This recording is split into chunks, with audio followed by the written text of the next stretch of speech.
3 দিনের এক চীন সফর শেষ করে গত শুক্রবার রাতে ফিরে এসেছি। শুরু খানিকটা হয়েছিল মানে বেজিং পৌঁছার আগেই। কুনমিংয়ে আমি যখন ট্রানজিট করি 2 ঘন্টার মতো সময় ছিল, সেখানে একটি বিষয় নিয়ে আমরা কথা বলেছি। সেটা হলো যে আমরা চিন্তাভাবনা হচ্ছিল যে চিকিৎসার জন্য বিকল্প জায়গা হিসাবে কুনমিং হতে পারে।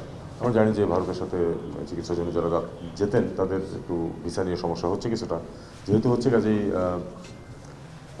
একটা বিকল্প উৎস পেলে সুবিধা হয় এই হিসাবে কুনমিংকে চিন্তা করেছিলাম আমরা। এবং কুনমিংয়ের যে ডেপুটি গভর্নর উনি এসেছিলেন এবং ওখানে কথাবার্তা হয়েছে যে তারা এই ব্যাপারে 2-3টি হসপিটালকে আইডেন্টিফাই করেছে। আমি বলেছি যে ভিসা যেন সহজ করা হয় এবং ভিসা ফি যেন কমিয়ে দেওয়া হয়, যাতে আমাদের পেশেন্টরা ওখানে গিয়ে সহজে চিকিৎসা নিতে পারে। বেজিংয়ে প্রথম দিনটা খুবই হেক্টিক ছিল, কারণ আমি পৌঁছেছি মানে রাত 12টার পরে, মানে প্রায় 1টা বাজে তখন আমি যখন বেজিংয়ে পৌঁছেছি। তো খুব স্বল্প সময় স্টেট গেস্ট হাউস দিয়াবাতে ছিলাম আমরা। ওখানে স্বল্প সময় কাটানোর পরেই আসলে সকাল একেবারে 9টা থেকেই আমাদের কার্যকলাপ শুরু হয়ে গেছে। প্রথম ছিল সবচেয়ে গুরুত্বপূর্ণ মিটিংটা, সেটা হলো 10টা থেকে নিয়ে 12টা পর্যন্ত। সেটা চীনের পররাষ্ট্রমন্ত্রী ওয়াং ইর সাথে, তার সাথে আমাদের সব কিছু সম্পূর্ণ রিলেশনের ব্যাপারেই কথাবার্তা হয়েছে, ব্যবসা বাণিজ্য বলুন, প্রজেক্ট সংক্রান্ত বিষয়, এছাড়া স্বাভাবিকভাবে বর্তমান সরকারের অবস্থান নিয়ে কথাবার্তা হয়েছে। আমার সাথে 3 জন উচ্চপদস্থ কর্মকর্তা ছিলেন, ইআরডির এডিশনাল সেক্রেটারি, কমার্স মিনিস্ট্রির এডিশনাল সেক্রেটারি এবং additional secretary water resources ministry মানে সম্পদ মন্ত্রণালয়। তো আমরা মোটামুটি এই আলোচনা এবং তারপরে লাঞ্চ ছিল, সেটাতে আমাদের বেশ সময় কেটে গেছে, দুপুর পর্যন্ত লেগেছে। বিকেলে প্রোগ্রাম ছিল আসলে একটু যাতে ওই যারা অর্থায়ন করে যে প্রজেক্টগুলি, তাদের যে প্রতিষ্ঠান আছে সেই প্রতিষ্ঠানের সাথে, এবং মনে হয় বেশ ফলপ্রসূ আলোচনাই হয়েছে। সেখানে ইআরডি সচিব, অতিরিক্ত সচিব মানে যথেষ্ট তথ্য দিতে পেরেছেন এবং আলাপ আলোচনা ভালো মতোই এগিয়েছে। পরের দিন আমাদের সকালেই উঠে আমরা চলে গেছি ইয়েতে আপনার সাংহাইয়ে। প্রথম দিন এবং পরের দিন মিলিয়ে বেশ কিছু দেখা সাক্ষাতের ব্যবস্থা ছিল। তার মাঝে আবার ট্রেনে যখন ছিলাম তখন একটা ইন্টারভিউ নিয়েছে ওদের যে মানে ইনফরমেশন গ্রুপ যেটা আছে, তারা সরকারি অবশ্যই, হ্যাঁ সিএম, তারা। এরপরে ওখানে যাওয়ার পরে সেখানে আমরা 2-3টা কাজ করেছি। একটা হলো যে ওদের যে ইনস্টিটিউট অফ স্ট্র্যাটেজিক স্টাডিজ যেটা আছে ওদের ইন্টারন্যাশনাল স্টাডিজ, তাদের সাথে একটি সেমিনার ছিল। সেমিনারে মোটামুটি রিলেশনের সব দিক নিয়েই কথাবার্তা হয়েছে এবং আমাদের কিছু ছোটোখাটো ভিজিট ছিল, যেমন ওখানে চেম্বার অফ কমার্সের সাথে একটা গুরুত্বপূর্ণ মিটিং হয়েছিল। চেম্বার অফ কমার্স মানে ফেডারেশন চেম্বার মতো আর কি ওদের, যেটা সব চেম্বার অফ কমার্স অ্যান্ড ইন্ডাস্ট্রিকে যেটা কভার করে। আর একটি ফ্যাক্টরিতে আমাদেরকে ভিজিট নিয়ে গেছে, যেখানে ইভি তৈরি করে তারা, ইলেকট্রিক ভেহিকেল। এছাড়া আর্টিফিশিয়াল ইন্টেলিজেন্স ব্যবহার করে রোবোটিক্স এর যে কাজকর্ম করে যে ফ্যাসিলিটিতে, সেখানে নিয়ে গেছে। সেখানে খুব বেশি কিছু দেখার ছিল না, তাদের ব্রিফিং টিফিং হয়েছে এবং কয়েকটা ইউনিট তারা দেখিয়েছে আমাদেরকে। মোটামুটি এই ছিল আমাদের আজকে এবারে এই সফরটা। মেয়রের সাথে, ডেপুটি মেয়রের সাথে, অ্যাক্টিং মেয়রের সাথে আমাদের আসলে আমাদের 2টো মিটিংই হয়েছে ওখানে অফিসিয়ালদের সাথে। তার মধ্যে অ্যাক্টিং মেয়র যিনি ছিলেন তিনি আমাদেরকে রিসিভ করেছেন, লাঞ্চ করিয়েছেন এবং সাংহাই চেম্বারের প্রেসিডেন্টও ছিলেন। এই আর কি মোটামুটি এই গেছে আমাদের। যাওয়ার আগে 2টো বিষয় বলেছিলেন, একটা হচ্ছে আমাদের ঋণের পরিশোধের সময়সীমা 30 বছর করা একটা প্রস্তাব আমাদের পক্ষ থেকে থাকবে, হচ্ছে ঋণের সুদের হার কমানো।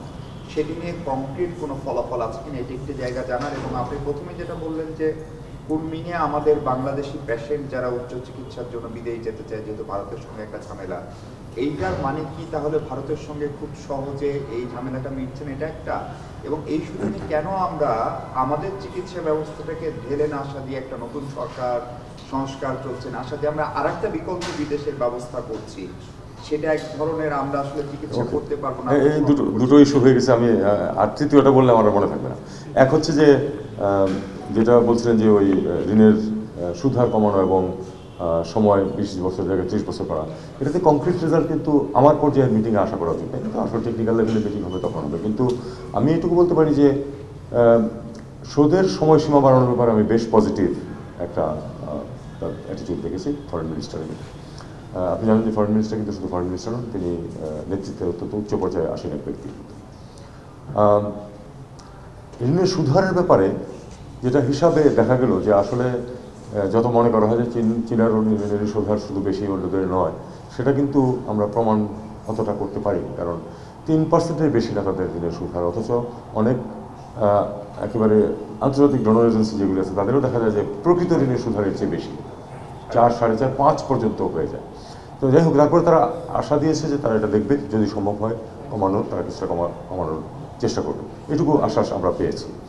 আর দ্বিতীয়, আপনি যে চিকিৎসার ব্যাপারে বলছিলেন, একটি হসপিটাল তারা তো করে দিতে আমাদেরকে রাজি হয়েছে, বড় হসপিটাল, সেটার স্থান নির্বাচন নিয়ে কথাবার্তা চলছে। আমি বলেছি যে আমরা আমাদের হাতে সুন্দর জায়গা আছে হচ্ছে পূর্বাচলে, এবং পূর্বাচলে অনেক প্রতিষ্ঠান চলে যাচ্ছে এখন ইতিমধ্যেই, কাজেই সেখানে আমরা তাদেরকে স্থান দিয়ে দেবো, এটা বলেছি আমি।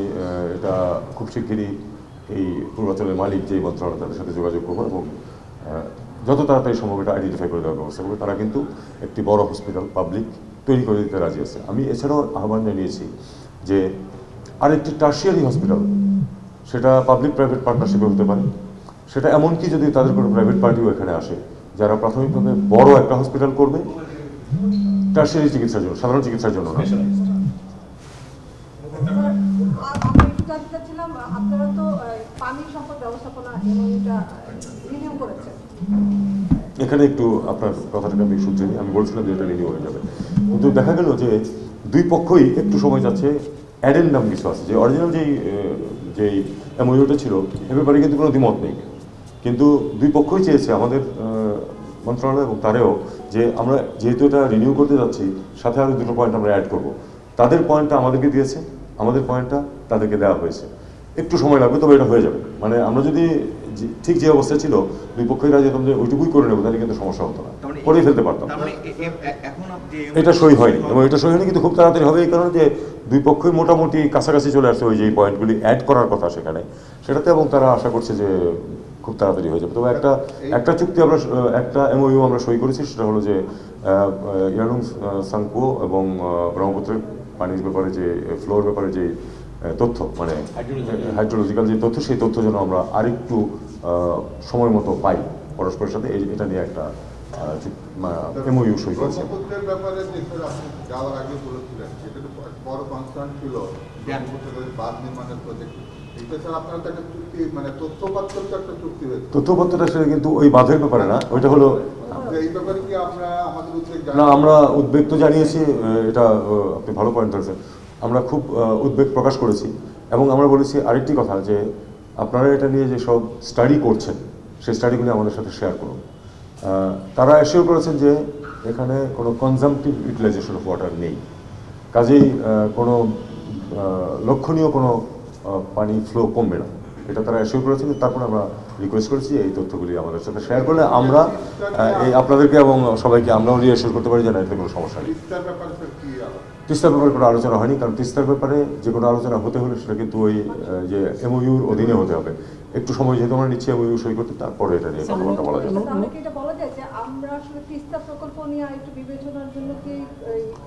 না, আমি তা মনে করি না, কারণ তিস্তা স্পেসিফিক না, যে দুটো পয়েন্ট পরস্পরের কাছে আমরা তিস্তা স্পেসিফিকটা সার্বিকভাবে দেখার জন্য ইসরাকে রাখা হয়েছে। আপনি যেটা পাঠিয়েছেন মন্ত্রণালয় থেকে, জিডিআর ব্যাপারে চীন খুব চাপ দিচ্ছিল, এই ব্যাপারে আপনি খুব কৌশলী একটা, আমি মনে করি যে স্ট্যান্স নিয়েছেন, যে এটা আমরা আন্তর্জাতিক প্রেক্ষাপট বা ভূরাজনৈতিক পরে আমরা জানবো। স্যার, আমাদের গত সরকারের সময় থেকে আন্তঃ মন্ত্রণালয় মিটিংয়ে বলা হয়েছিল জিডিআই বাংলাদেশ যেতে পারে, আপনারা কি সমস্যা? আসলে 3টা প্রতিষ্ঠান নিয়ে এটা কথাবার্তা হচ্ছে, আমি এটাতে ডিটেলসে না গিয়ে আমি তারা তুলেছেন, আমি একসাথে বলেছি যে এই 3টা ব্যাপারেই আমরা পজিটিভলি দেখছি, আমরা এটা ব্যাপারে আমাদের অভ্যন্তরীণ যে প্রসেসিং সেটা শেষ হলে আপনাদেরকে জানাবো। স্যার, আমি একটা ভিন্ন প্রসঙ্গে বলুন। সেটা হলো যে আমরা কি কোনো এরকম বার্তা বা চিঠি পেয়েছি ইউএসএইড বা মার্কিন পররাষ্ট্র সরকারের পক্ষ থেকে যে আমাদের ইউএসএইড যে ফান্ডিং গুলো ছিল এই সেগুলো বন্ধ হয়ে যাচ্ছে? আমি এটার উত্তর আসলে দিতে পারবো না, কারণ আমার কাছে এরকম কোনো কাগজ এখনো আসেনি। তবে এটা তো পত্রিকাতে চলে এসছে অলরেডি, পত্রিকাতে চলে এসছে অলরেডি যে এটা মানে তারা সব ধরনের ফান্ডিং আপাতত কত 60 দিন না কত দিন 90 দিনের জন্য তারা বন্ধ রাখছে। এটা মোটামুটি কিন্তু প্রত্যাশিত ছিল। উনি কিন্তু নির্বাচনের আগে থেকে বলছিলেন যে উনি এগুলি বিবেচনা করবেন, নতুন করে দেখবেন। তো তারা বিবেচনার জন্য সময়টা নিয়েছে, এভাবেই তো বলছে যে করছে না, তারপরে দেখবে যে কোনখানে দিতে হয়। এটা ধরে নেওয়া যায় যে এটা এই ধরনের ফান্ডিং কমবে, এটা তো সবাই আশঙ্কা করছে। না, কান্ট্রি স্পেসিফিক না, ডেফিনেটলি কান্ট্রি স্পেসিফিক। আমরা যেহেতু বিশেষ করে রোহিঙ্গা, আমাদের যে জেআরপি জয়েন্ট রেসপন্স প্ল্যান, তার একটা বড় অংশ মার্কিন যুক্তরাষ্ট্রের অর্থায়ন থেকে আসে। যুক্তরাষ্ট্রের নতুন সরকার থেকে বেরিয়ে গেল, ক্লাইমেট থেকে বেরিয়ে যাওয়ার প্রত্যাশিত ছিল, সেটি বেরিয়ে গেল। ফলে আমরা খানিকটা অর্থনৈতিক চাপে নতুন দেখুন, আমরা একটা নতুন বাস্তবতায় তো আসছি, এটাতে আমাদের কোনো সন্দেহ থাকা উচিত না, তাই না? কারণ মার্কিন যুক্তরাষ্ট্রের নতুন প্রেসিডেন্ট এসেছেন এবং তিনি তার যে নীতিমালা সেগুলি যে আগের থেকে ভিন্ন, এটা তো সর্বজনবিদিত। কাজে আমাদেরকে দেখতে হবে যে আসলে আলটিমেটলি কী দাঁড়ায়, এবং যে কোনো পরিস্থিতি সৃষ্টি হবে তখন সেটা আমাদেরকে মোডাস ভিভেন্ডি বের করে নিতে হবে যে আমরা কী করে সেটাতে আমাদের স্বার্থ রক্ষা করতে হবে। সেটা হচ্ছে যে ডক্টর ইউনূসের চীন সফরের বিষয়ে আমরা কিছু রিপোর্ট দেখেছি, এরকম বলা যে চীন মরিয়া তারা প্লেন পাঠাতেও রাজি। আসলে মানে আপনি যদি বলেন, আমি একেবারে সত্যি কথাটা আপনাদেরকে বলি, এটা নিয়ে কোনো কথা হয়নি, কোনো কথা হয়নি, কারণ আমরা এটা নিয়ে কোনো তাড়াহুড়া করছি না। এটা তো একটা প্রতিষ্ঠানে। আপনি কি দিল্লি যাচ্ছেন খুব শিগগিরই? এমন কোনো কথা আমি জানি না, আপনারা জানলে আমাকে জানাবেন। কোথায়? আমি ওমান যাচ্ছি একটা কাজে, সেখানে দেখা হওয়ার সম্ভাবনা আছে, কারণ উনিও যাবেন সেখানে। ধন্যবাদ। না, আলোচনা হয়নি এটা নিয়ে এখন। Thank you.